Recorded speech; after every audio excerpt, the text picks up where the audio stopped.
ভাই ওয়াইফাইয়ের পাসওয়ার্ডটা দেন সে। আগে এক বোতল কোক খান। ওয়াইফাইয়ের পাসওয়ার্ড দিতে আবার কোক খানা গো। আচ্ছা ভাই একটা কোক দেন।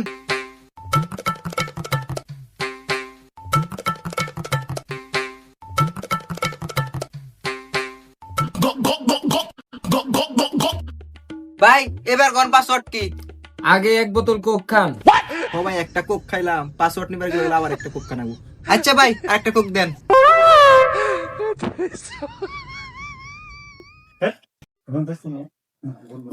আচ্ছা ভাই এবার তুই এবার পাসওয়ার্ডটা কোন। আরে ভাই আগে এক বোতল কোক খান। দূর মিয়া কি শুরু করছেন? আপনার সাবান ওয়াইফাইয়ের পাসওয়ার্ডের নিকে দুটা কোক খাই পুরিয়া লাইছি, আপনি আবার কোক খাইবার কোন। আরে ভাই আপনি না বুঝা চাইতেন কেন নিগে? ওয়াইফাইয়ের পাসওয়ার্ডই তো আগে এক বোতল কোক খান। হুদা হুদি আরো দুটা কোক খাইলাম।